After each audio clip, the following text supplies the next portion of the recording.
John and I'm back, and tonight I'm making pizza. Now first things first, I'm actually using a new camera tonight, which is really cool. It's actually a new Flip HD, which I'm excited about. My cooking will still be really crappy, but at least it's going to look good in high def. So pizza is one of those things that people order, and I know it's 40 minutes that you don't need to do anything while you wait for the pizza guy to show up. But it's actually not that hard, and unlike you, sometimes it's just nicer to order it.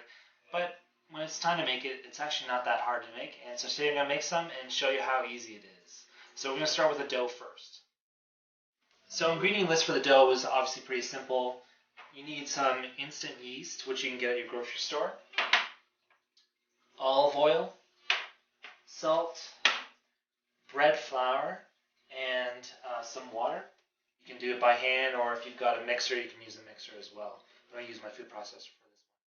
So I'm actually going to cut my recipe in half. The recipe I usually use makes enough for 3 medium pizzas, which is fine if you have a bit of a crowd coming or whatever. I don't. I only have my wife and I and our 2 kids. So I'm going to half this one. So again, if you want to make 3 medium pizzas, just double everything I'm going to do from here on out. If you are like me and you just want to make 1 or 2 pizzas, 1 larger pizza or 2 smaller pizzas, then just use the recipe I'm giving you here. What I've got here is a 1/4 cup of hot water, and to that I'm basically adding a teaspoon and a wee bit of instant yeast, just like this. So what we want to do is just let the yeast activate.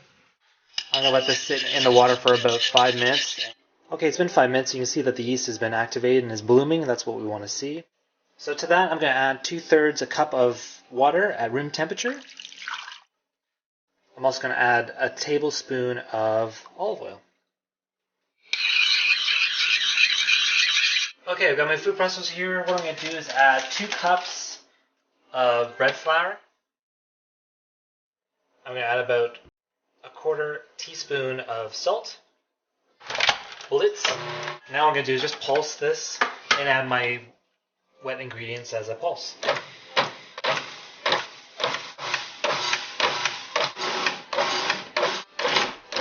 You can see as I continue to pulse here, it's starting to turn into a ball. That's what I want to see. When it really comes together, I'll pull it out. So the dough's going to be a little sticky, and so you might need a spatula just to get it out of your Mixmaster. You see how it's just a little sticky? That's okay. That's good. Just going to take a glass bowl here. I'm going to just spray it with some Pam, or you can use olive oil or a bit of butter. We just want to grease it a little bit. Okay. So I just cover it with saran wrap. I'm going to let that rise for 2 hours. The other thing we want to do is we want to heat up our oven. This is a pizza stone. You can get a pizza stone at most kitchen places. These are really worth having if you make pizza at home. They're great. What we do is we warm the oven up very hot to about 500 degrees with this in it for about half an hour before we start to make the pizzas. And what does, all the heat gets into the stone, and as soon as you put the dough down on the stone, it starts to crisp up right away. And it makes the crust really, really nice. Okay, so we've got a bunch of different kinds of mushrooms here. You can use whatever you can find at the grocery store. God knows there's thousands of different kinds of mushrooms. Well, maybe not thousands. There's a lot. There's a lot of different kinds of mushrooms. And what I'm going to do is I'm going to saute these up and then just set them aside until it's time to make the pizzas. So far as this goes, with sauteed mushrooms, you can actually use this even as a side dish if you're making steaks or really anything. So yeah, I'm going to cut these up and then make it. Okay, so I've got about a pound of mushrooms here, of mixed mushrooms. To that, I'm going to add a couple tablespoons of oil and a couple cloves of garlic.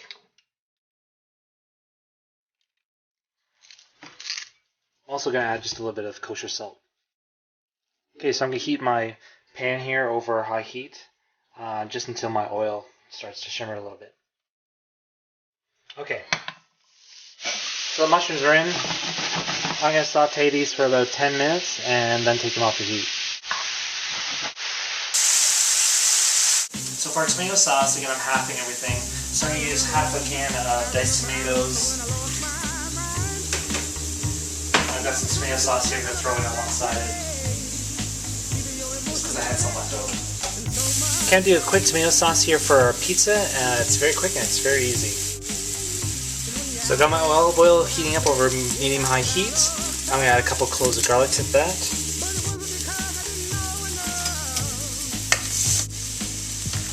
Then what I want to do is just stir in my tomatoes. And then basically I'm just going to cook this for about 15 minutes, just to let it thicken up, and then the sauce will be ready to go as well. So my mushrooms are definitely sauteed. I'm going to add just a little squeeze of lemon juice, fresh lemon juice probably best, and add some pepper. Perfect. Okay, so it's been a couple hours, and so I've got my dough here that's risen. You can see it's much bigger than when we started. I'm basically going to separate it into two pieces because I'm making two pizzas. What I'm going to do is just let this rest for another 10 minutes to 30 minutes. And then we'll go ahead and finish making up the pizzas. Okay, so we're going to just roll out our dough now. So what we want to do is obviously roll it out. Just give it a bit of a roll and a turn. Roll and a turn. Okay, so I have my dough rolled out here. Get my very, very hot pizza stone. And we want to lay the dough right on top of the pizza stone. Okay, so what I want you to do is take a bit of olive oil and brush some olive oil on the surface. See, the crust is starting to cook already, actually, from the heat of the stone. It's great. Okay, so just spread the pizza sauce around. I'm going to give this just a little bit of pepper on top as well. Take my mushrooms that I sauteed before, mozzarella cheese. I'm also going to put some Parmesan cheese on top. And then I can put this in my 500-degree oven for about, about 6 to 10 minutes. Just watch it until it starts to turn really brown on the edges. Okay, so there's the pizza. I'm just going to sprinkle a little fresh basil on top. And add a little extra Parmesan cheese for some homemade wild mushroom pizza. Enjoy.